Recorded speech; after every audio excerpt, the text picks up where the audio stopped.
Okay, we'll get started. Good afternoon, everybody. My name's Daniel, like I said, and I'd like to welcome you to the Optimizing Dealer Performance webinar series. Today, we're going to talk about the parts management side of things. Before we get started, I'd like to just address that we can actually use the Q&A to ask any questions that you might have throughout the webinar. I'll do my so these get recorded, and I can certainly reach out to you guys afterwards. So feel free to use those throughout the webinar and look forward to it. Now I'd like to present our team. So Mike, if you can get the next slide. There's me. I will be your host today. I've worked for DealerVu 13 years. We have Michel Gingras. He's a panelist and also our parts expert. And we also have Joanne, panelist and our accounting expert. So I'd like to make sure that you guys meet them. And what we're going to cover today in the webinar, first, we're going to talk about the Knowledge Center. Second, we're going to talk about a month-end task that we're going to review. We're going to talk about short sales, the accounting implications of doing these month-end tasks and short sales. And finally, we're going to do an interactive demo with some tips and tricks that are going to guide you through the inventory control and customer special order parts. So without any further ado, I'm going to pass it off to Mike G, and Mike G will start the demos. Go ahead, Mike. Thank you, Dan. Welcome to our first webinar. I'm going to walk you through the Knowledge Center because quite a few of you probably don't know this exists, and we want to show you how to use this great tool. So in DealerVu, you have the Help button, and then you have the Knowledge Center. Or you can actually click on your keyboard F1. It's going to open a web browser and take you directly to help.dealervu.com. So if you go to sign in and you never did sign up, you can click here at the bottom, sign up. You input your full name and your email, and then you click sign up. You will receive a confirmation email so you can create your password. If you haven't received it, go check your spam folder. It could be in there. Next, you input your email, your password. I guess we all know how to do that. Then we have the home page of the Knowledge Center. Let me remind you, we have over 1,400 articles in French and English. So there's quite a few articles on this Knowledge Center. You have all these buttons over here, user guides, how-to videos. One of the most important one I want to show you is this one here, announcements. In this section, we have all the new build features, the new versions. So you can see version 23.1, you have the list over here, and it goes down 15 articles plus the 22.2 and so on and so forth. Now, what's cool about this is every time you're in any page, you click on DealerVu logo, it takes you back to the home page. So what you can do with this Knowledge Center is not just look at the documents, but you can also create your tickets. So if you see here on the top right, you click on submit a request. And in the subject, you start typing a subject, let's say Irma, and the system will propose some articles right away. So if the articles that you see doesn't refer to your issue, you continue with the subject. We ask to have a description of the issue you're sending in. So when you have a description, whoever reads this description and applies to them, because like, for instance, I'm very good in parts and Irma and technical area. Dan is good in other fields and Joanne other fields. So when we have a description, whoever grabs the case will be able to call you faster. You can also add files by clicking here. You can add screenshots, PDF files, or whatever to your ticket. And you click submit. And by sending these tickets using the Knowledge Center, we get these tickets like within seconds.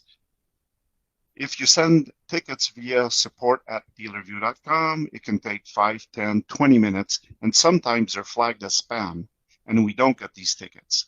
So we like it if you use the portal to submit your request.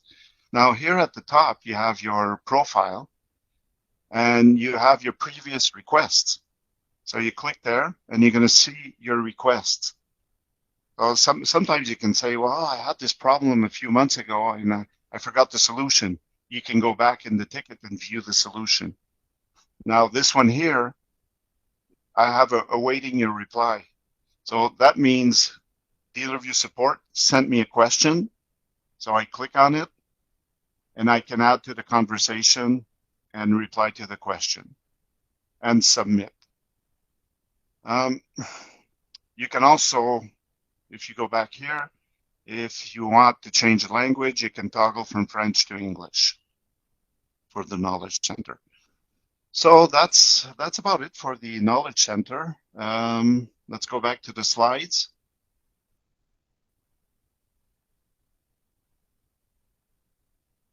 Okay, so we're going to be talking about the suggested month-end task. We say month-end, but you could do it weekly. The more you do it, the faster it's going to be. Because if you wait a month, you have a lot of stuff accumulating. But if you do it every month, every 2 weeks, or every week, you're going to have less and less pending stuff to verify. So we're going to be talking to the killer here, the opened invoices. These invoices, I notice when I hop on servers or workstations, I notice that there's a lot of these open invoices in the parts department, and that is really, really killing your inventory levels. Because don't forget, every single part that is on a opened invoice affects your availability of the parts. So for example, if you have one part in stock and you have a customer that comes in, says, hey, I want this part, you look, first reflex is to look at available, which is normal. But these parts can be on an open invoice and you do have that part and you won't sell it to the customer because you see that it's zero available. And it's a normal reflex. Been there. So we suggest that you do not use the open invoice status.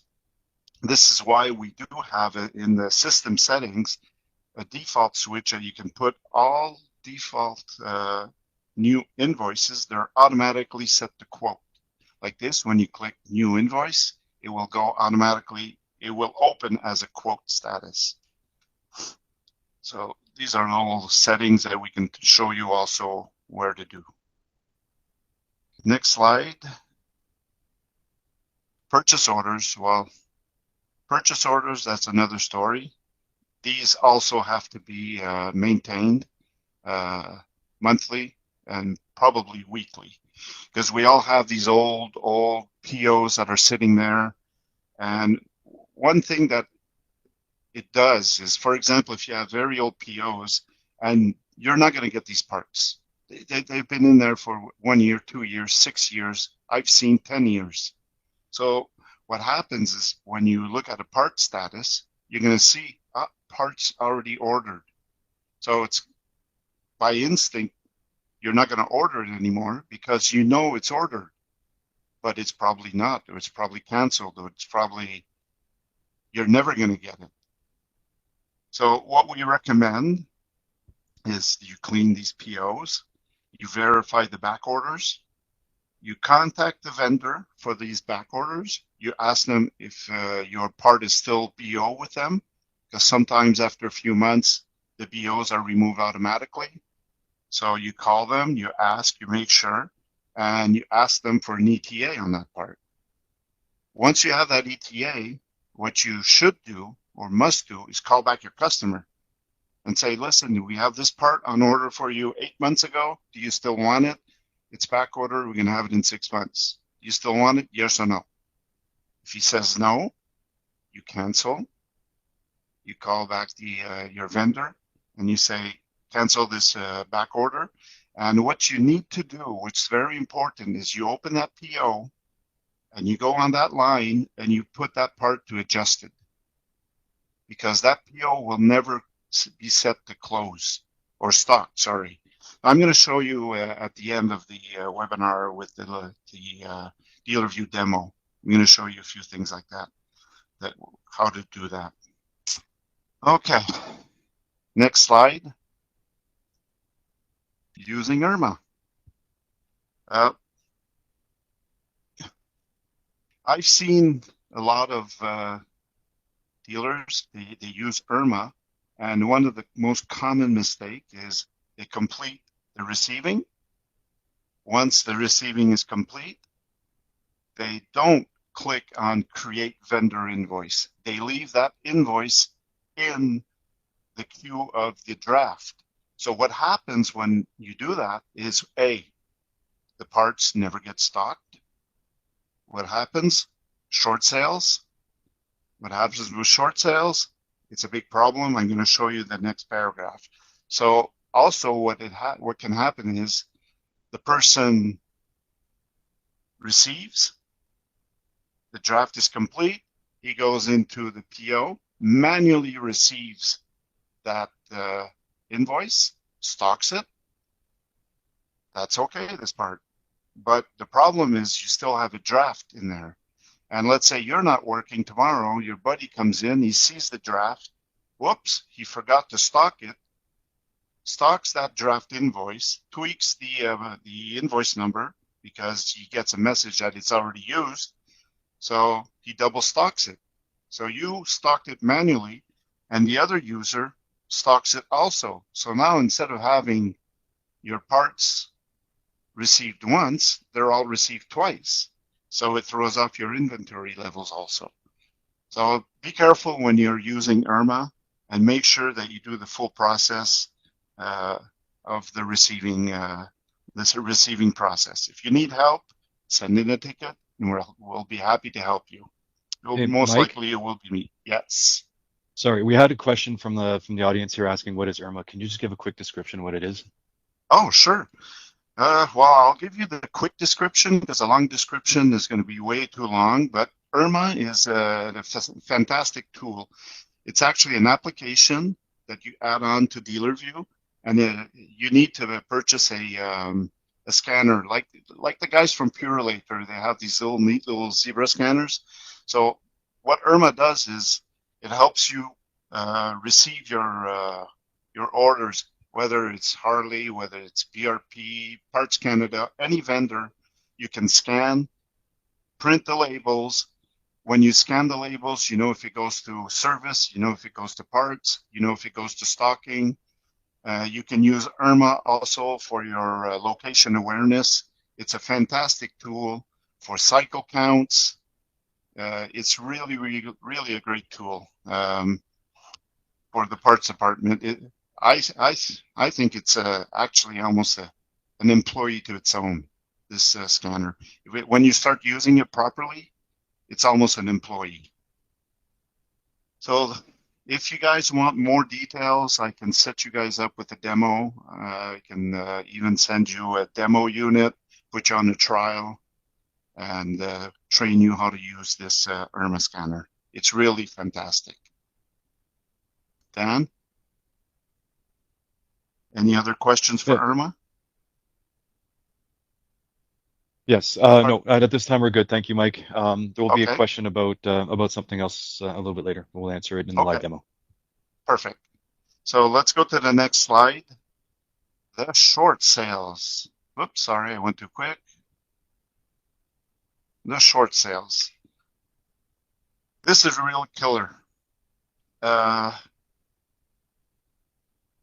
There's a lot of short sales in all your stores. Some are nice, not nice, but low-level short sales, like $5,000-$6,000 of short sale, and I've seen up to $800,000 in short sales. What this does, it's something you need to resolve quick. Because what happens when you have these short sales? For example, if you have part number 1, 2, 3, 4, and that is a 10 short sales, and you order some of these parts. You receive 5. You stock them. So you receive 5 now. You know you have 5. You stock them. In DealerVu, you're going to see 0, 5 short sales. you're not going to have 5 in stock, 5 available. So what happens? Customer comes to the counter, says, hey, I need the part 1, 2, 3, 4. I don't have any in stock. Sorry. But you do. You have 5 on your shelf in the back because your buddy received them, but you don't know.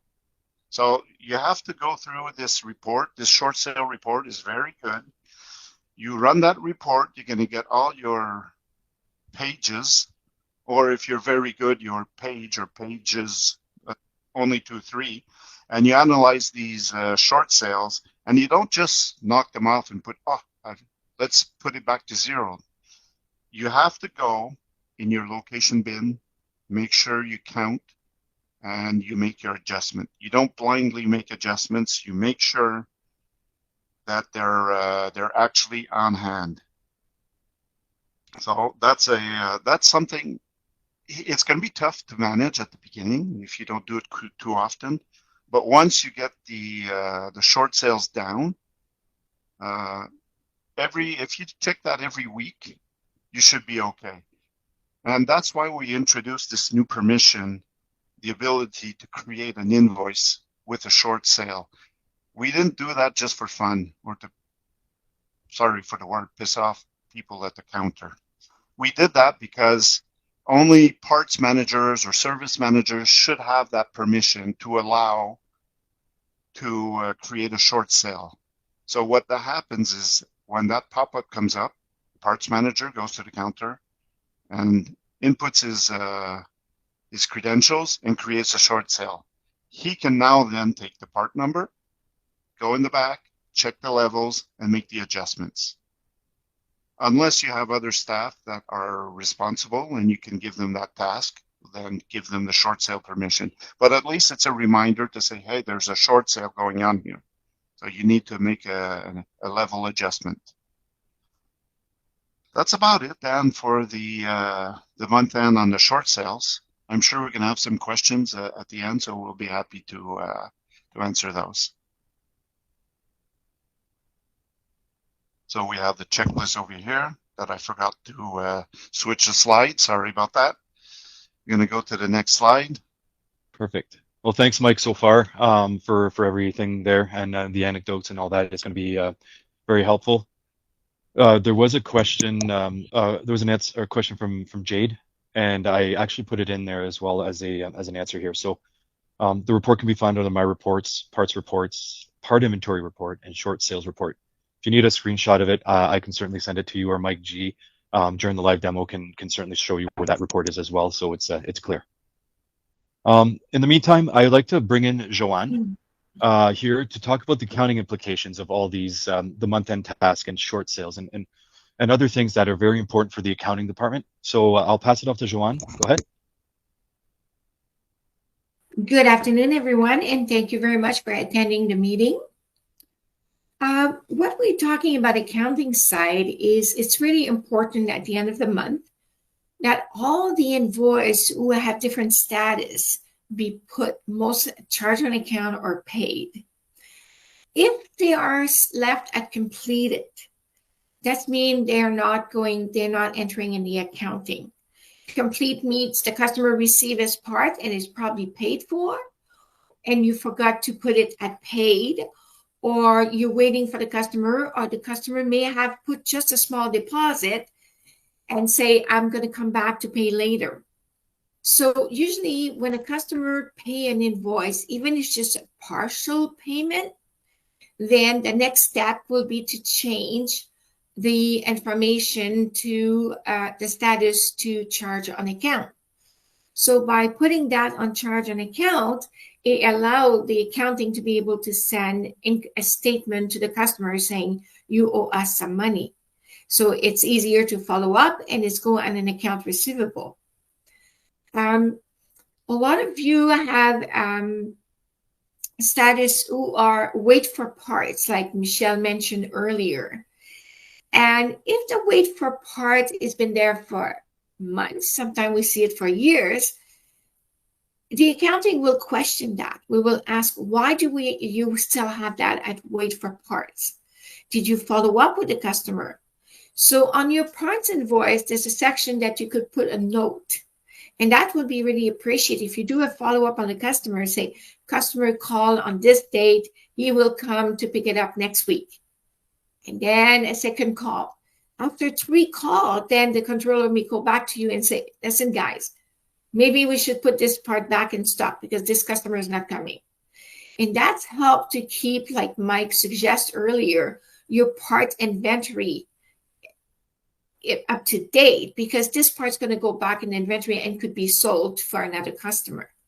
So it's really, really important to follow up. It could be done once a week. It doesn't have to be done at the end of the month. To make it easier at the end of the week or at the end of the day, how many certain parts invoice I have at status open. And so it's helped to do the cleaning and keep track of it for your own information also. So this is what's really important for the accounting, is to make sure. And the same thing for your PO. When your PO is still at submitted, why is still at submitted? So it's very important to make sure that the owner received the proper income statement and everything, that everybody make sure that they do what they're supposed to do. And that would be appreciated. Thank you. Awesome. Thank you very much, Joanne, for that information. I hope that's very helpful for everybody to understand not only what your responsibilities in the part department trickle down to the accounting, which trickle down to profitability and everything else.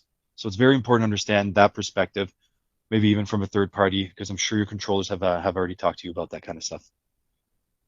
Now we want to talk about parts management with key inventory control tips and managing customer special orders. That'll bring Mike back, and he can do a little talking, and then he'll do a bit of a live demo for us. So go ahead, Mike. Okay, thank you, Dan. Okay, so we're going to be talking short examples, because there's a lot of examples I could give, but I'm just going to give 4 examples of the common mistakes that happens in the part department. The worst one is parts with no location. That is a real pet peeve. I know it's fun, it's easy, you put the part on the shelf and there you go, it's clean, it's not on the floor. But when you're selling that part and you have a lineup in front of you and there's no location on that part, and you're sweating and you go in the back, you start searching for that part, you think it's on the bin 1 and it's not there, you come back, you look like a fool, your customer's not happy, you were in the back for 15 minutes, and it makes unhappy customers and you waste your time. So please put location bins on the parts. And I've seen in certain stores that once a part is sold, the level is at 0, they remove the location. Don't do that, because when you're receiving the parts, you're going to have a location bin to put that part. So you're not going to be wasting time to see where does this part go? Oh, let's put a new location. No, it goes in C2. You receive it, you have 1 in stock, you put it in C2 right away. Like this, you don't have to go back in the system and assign new location bins every time you sell your parts. Parts in the wrong location. That also is a real pain in the you-know-what, because you waste time searching for these parts. So I'm going to show you some tools or explain you some tools afterwards that you can use to optimize your location bins. Parts given to techs without any notes. I've seen that quite a bit. I've lived that quite a bit. And I'm going to give you some tricks afterwards in the demo on how to manage these parts that the part department gives out to the technicians. You can follow these tricks. You might think at the beginning it's annoying, it's long, but after a couple of weeks, when you start living these situations, you're going to understand that the tricks I'm giving you here, they're going to be very, very good for your future sales. And parts, hold on here, sold parts, and you don't put them in the customer's bin. Been there, done that. You have a full lineup at the counter. You have a whole bunch of people lined up on a Saturday morning. You got this guy that comes up. He wants these little chrome bolts. You're sweating bullets. You're searching for these bolts, and you find the bolts, and you sell them some more stuff, and you just finalize, or you just like order the stuff, put the wait for part, and you go for the next customer in line. You should not do that. You should take a few seconds, you print out the pick list, you go get the parts, put the parts in the customer's bin, and on the invoice, you change the status of every single part you just picked up with their pick list and put it hold for parts. I'll show you this in the demo. And not only that, taking a little breather from 2 customers to go in the back, get your parts, it's going to help you not relax, but it gives you a little breather between 2 customers. And the customer will appreciate the experience, because if you tell them, hey, listen, I'm just going to go pick out the parts that I just sold for the guy. I don't want them to be forgotten. Give me a second. I'll be back. So the customer is going to appreciate the fact that you're taking care of the customer itself. So these are advices I can give you. To solve this, one of these location issues, IRMA is the perfect tool for parts location. Because what you can do with the scanner is like, you have a utility to scan all the location bins barcode. You print that out of the labels printer, and you put those location labels onto your locations, and you take the scanner, scan the location, scan the part, and you'll know if the part is in the wrong or good location bin. And if it's in the wrong location, it's going to ask you, do you want to add this part to this location bin? Yes. It takes seconds compared to having to walk back to your computer with the location bin in your head. You remember, and the part number, you go in the computer, you start typing, a customer comes in front of you, says, hey, I need this part. Then you forget to assign the part location. So using IRMA, you assign the part location instantly. The second you click on save, it's in DealerVu. So it's a very, very good tool, and it would help you very much, especially with staff shortage. Using IRMA properly will optimize your parts department. Okay, so that's about it for part inventory management. Let's go to the demo. I want to show you a few things of what we spoke about. We talked about statuses and POs and so on and so forth. So I'm just going to give you some real live examples. Bear with me here. So let's open an invoice. So let's take a look at this invoice over here. So you see this invoice has quite a few parts. You have all these parts. You have 2 parts that are ordered. And this is hypothetically the customer's at the counter, and you say, listen, I'm going to take this, but I'm only going to take the parts when you receive the 2 other ones. So what you do, every line, you put hold for parts, you save it, and you print your pick list, you go get the parts, and right away, you put them in the location bins for the customers. Like this, let's say the customer comes back in 3 days, you're not there, and it's someone else that's working, and he opens up the invoice, perfect, they're in the customer's bin already. You know already that it's in the customer's bin. And I didn't talk about that, but I want to add this little point. Taking the parts out right away, even if it's for the parts department or for the service department, by taking these parts out right away, when it comes time for your yearly inventory, you're not going to have to clean up these things, because when you do your year-end inventory, you have to fetch these parts, take them out, put them in the customer's bin, so you don't count these parts a second time or recount these parts and put them back in stock. They're not yours. They belong to the customer. They're sold. So you don't count those again and re-put these parts in your inventory. So you do a nice clean inventory. First thing you know, you're off because you didn't take these parts. So it's a good practice. You do that all year round. When you get your parts, you sell the parts, you take your breather, pick list, go take the parts, put them in the customer's bin. That's the best advice I can give you. And once you start doing that, you're going to see that the next invoices that come in, the people that call or say, Yep, they're in the back. Or another scenario is like you had 2 in stock. You sold 2 to that customer. You don't take them out. Another customer comes in, says, hey, I want these parts, because it does happen. I want these 2 parts. Oh, yeah, I see 0 in stock, but let me go check. You go in the back. You come back all happy. Hey, I got 2 in stock. So you sell them, you create a short sale, and you have an unhappy customer that comes and pick up his stuff 2-3 days after because his parts are sold. So what happens again? You go in the customer's bin. Whoops, they're not there. You go in the location bin. It's not there. You look on top. You look at the bottom. You look on the left. You look on the right. You look everywhere.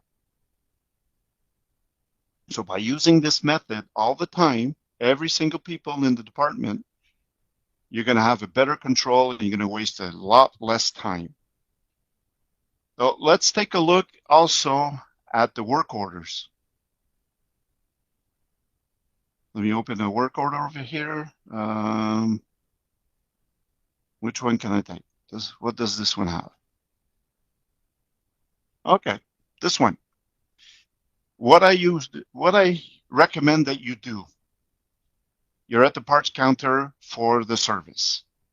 Technician comes in, says, hey, I got the unit on the table.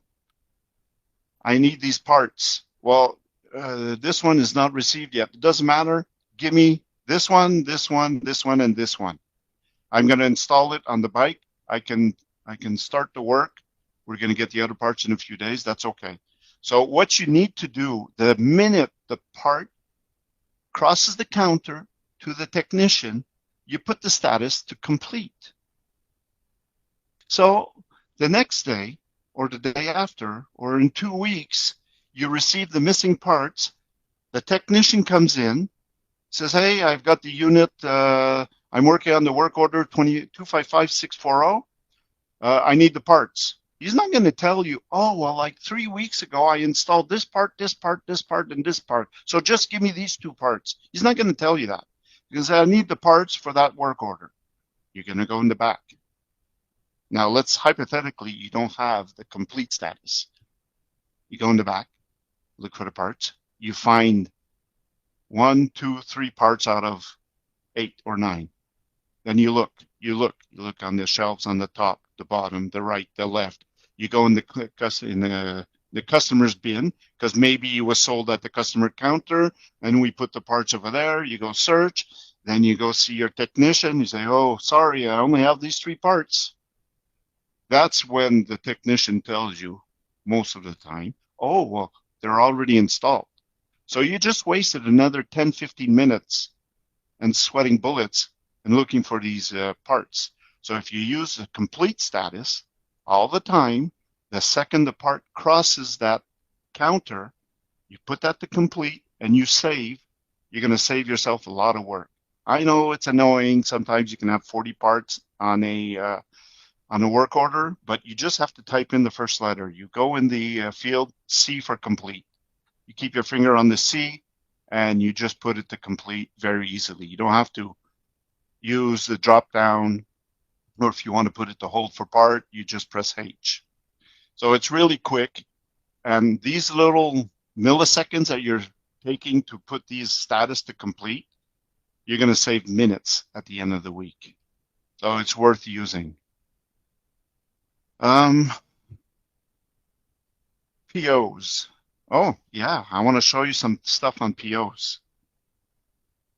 A lot of you, I've noticed, have many submitted POs, old POs. I've seen 12 years old POs stocked, submitted and not stocked. So let's say, this is an example of an open invoice. You receive the stock, the invoice is open, but it's not finalized. So you just probably created some short sales over here. Don't forget to put these to stock. If they're not in stock, the word says it, they're not stocked. So you're selling short sales. That's why you often have a little SS over here on the screen with an SS over here. That means short sale.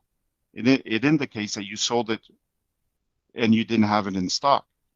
Another one that we see quite a bit are these over here, credits. How do we close these? It's very simple because DealerVu made that change. I think it's about 8 or 9 years ago now.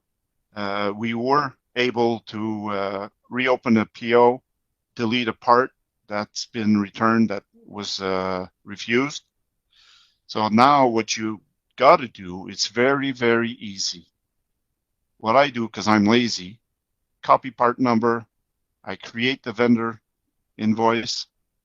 So you click on create vendor invoice. You input the vendor invoice number, web 1234, and now you have a problem because there's only the two bottom parts. The 11105, they refused it. So what you got to do to eliminate from the PO, to be able to close that PO, add part 11105.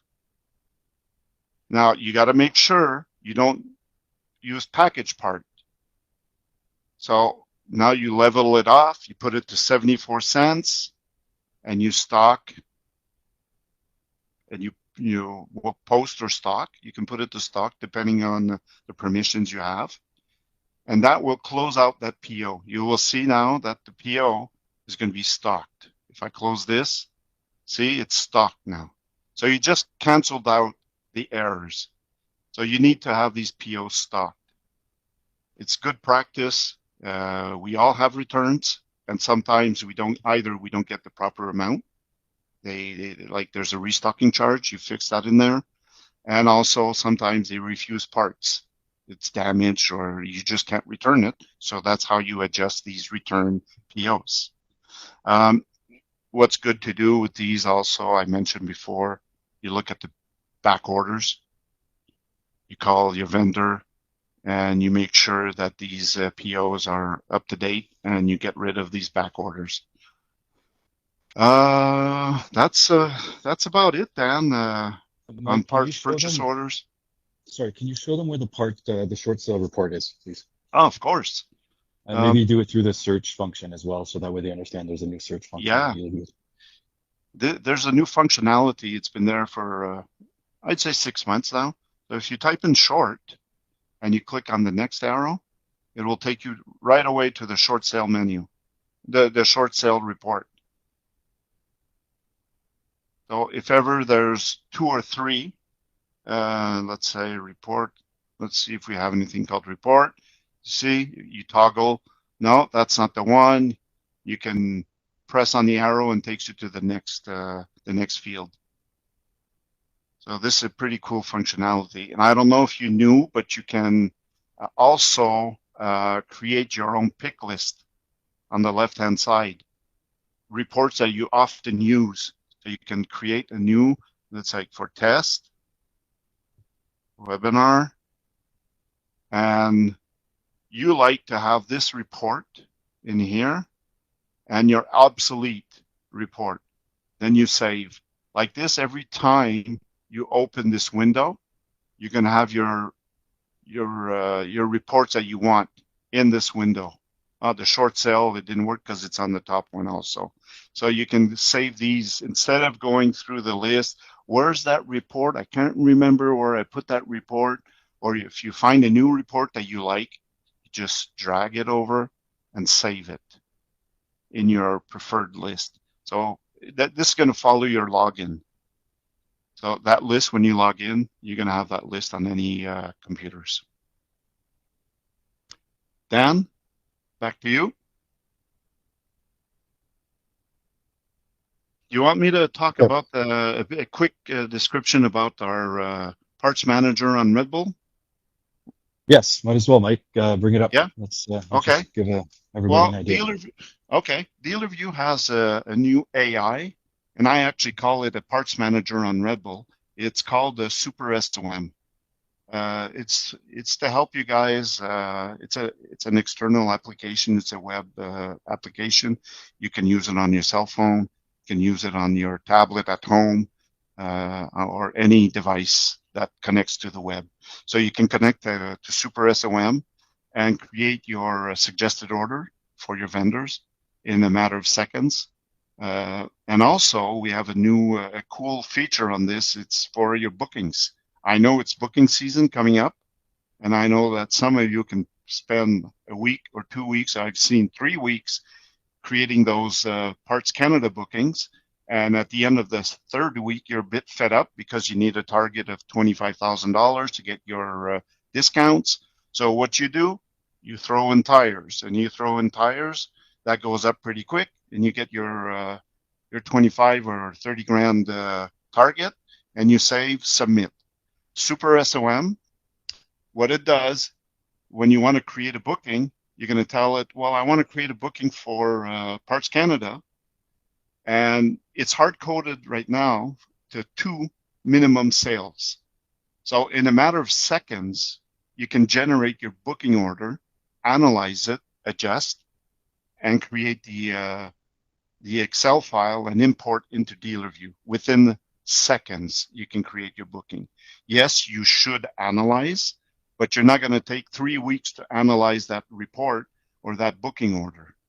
So by every single vendor that we attach to your Super SOM, you can create bookings. And you can also, for the BRP, I know Harley, we can't return, you can't make returns, but with the booking tool, you also have a return tool. So let's say this month, BRP allows you $5,000 return, and the minimum part is $8. You launch that report, it's going to tell you every single part. Oh, you can also say older than 3 weeks or older than 6 months. I don't want to return the parts that I just bought. Or older than a year. It's going to sort out and tell you which part to return to BRP in a matter of seconds. So yes, Super SOM is an add-on to DealerVu, but it brings a lot to your team and a lot to your efficiency. And with Super SOM, whatever you order, and I've tried it as parts manager, and you got to trust this guy because he's going to find that little race bearing that the parts manager's not going to remember, that the guy at the counter, the service guy, he came in the back store, took the last 2 race bearings, forgot to tell you, you didn't order. Super SOM is going to catch these things. There's little plastic things for the contacts, the connections. Super SOM will catch all that. So it's really worth it to use that Super SOM. And it's so easy to use. If I do a demo, eventually I can show you guys, and the demo is going to last maybe 5 minutes. It's so easy and so fast to learn. It's really intuitive. So it's a very good tool. Great. That's it, Well, Dan. thank you. Yeah, thank you, Mike, for that. This concludes our webinar. But before you go, I'd like to just let you guys know that, yes, we will be sending you guys an email in the next few days that is going to include the link to the webinar and also the supporting articles to some of these conversations we had. There will also be a survey where I'm going to start canvassing, or we're going to start canvassing you guys to get some more ideas for these kind of webinars, because we'd like to keep these going at least monthly, and help you guys get your answers you need. So please, we ask you to fill out the survey and to look those up. And if there's any comments or concerns or anything, please let me know as well. So thank you for attending, and we will talk shortly.